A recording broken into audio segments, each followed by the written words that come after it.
Bismillahirrahmanirrahim. Assalamu alaikum dear students. I am your teacher from the Readers Hafizabad.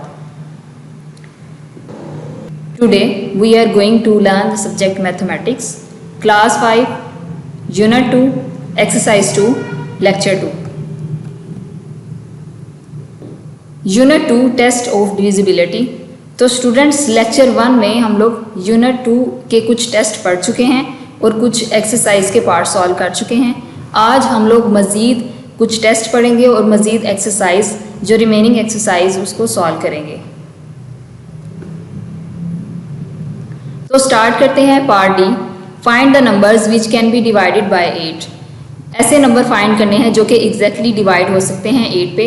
इसके लिए test 6 पढ़ लेते हैं। A number is divisible by 8 if the digits at the units, tens and hundred places are zeros or they comprise a number divisible by 8.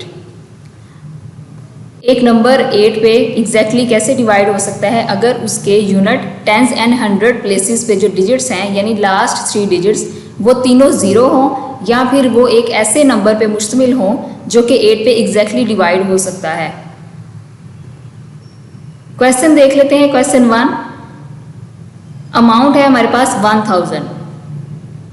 तो students आप लोग देख सकते हैं कि इसके units, tens and hundred places पे जितने भी डिजिट हैं वो सारे ज़ीरोज़ हैं। तो according to rule this number is divisible by 8। Question 2, 4,68,536। अब आप लोग देख सकते हैं कि इसके लास्ट 3 डिजिट्स यानी कि unit, tens and hundred places पे डिजिट्स ज़ीरो नहीं हैं बल्कि ये 536 एक नंबर है।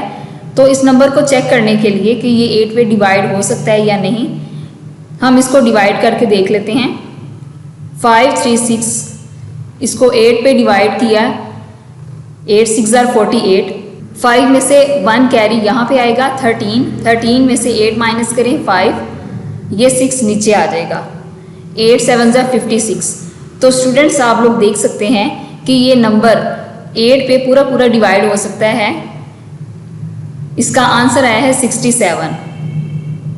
तो we can say that this number is also divisible by 8।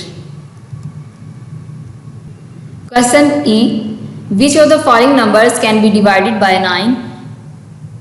Tell without carrying division. बगैर डिवाइड किए इनमें से ऐसा नंबर फाइंड करेंगे जो 9 पे एग्जैक्टली डिवाइड हो सकता हो। टेस्ट 7 इसके लिए पढ़ लेते हैं। A number is divisible by 9 if the sum of its digits is divisible by 9। एक नंबर 9 पे एग्जैक्टली डिवाइड तब हो सकता है जब इसकी अमाउंट के अंदर डिजिट्स का सम जो है वो ऐसी अमाउंट बनाए जो कि 9 पे एग्जैक्टली डिवाइड हो सके। क्वेश्चन 1 देख लेते हैं। 24,687।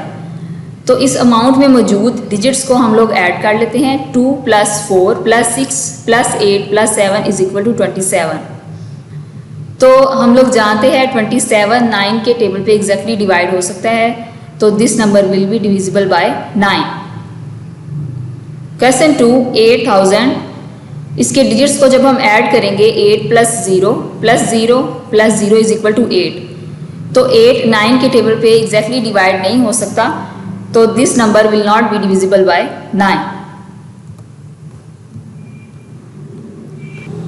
Question G, separate prime and composite numbers. नीचे दिए गए अमाउंट्स में से हमने प्राइम एंड कंपोजिट नंबर्स को अलग अलग करना है। इनके लिए सबसे पहले हम प्राइम और कंपोजिट नंबर्स की डेफिनेशन पढ़ लेते हैं। Prime numbers, a prime number has only 2 factors. Prime number एक ऐसा नंबर होता है जिसके सिर्फ 2 फैक्टर्स हों। 1 द नंबर इटसेल्फ, सेकंड 1। एक ऐसा नंबर जिसके सिर्फ 2 फैक्टर्स हों, एक नंबर 1 और दूसरा वो खुद नंबर।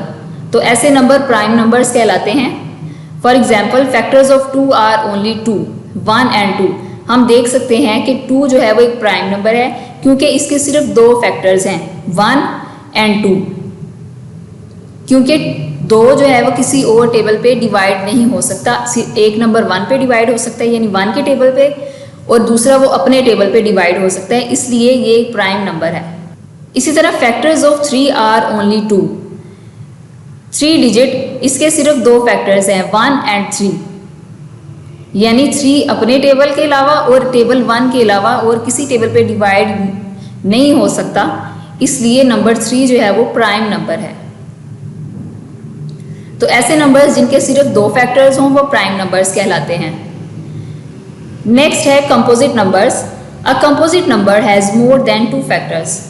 एक कंपोजिट नंबर एक ऐसा नंबर होता है जिसके 2 या 2 से ज़्यादा फैक्टर्स हों, यानी वो एक से ज़्यादा टेबल्स पे डिवाइड हो सकता हो। जैसे एग्जाम्पल देख लेते हैं। फैक्टर्स ऑफ 6 आर, 6 के फैक्टर्स 1, 2, 3 एंड 6, यानी 6 जो है वो 1 के टेबल पे भी आ सकता है, 2 के टेबल पे भी, 3 के टेबल में भी, और 6 अपने टेबल में भी आता है। तो हम लोग देख सकते हैं कि 6 के 2 या 2 से ज़्यादा फैक्टर्स हैं, तो 6 एक कंपोजिट नंबर है।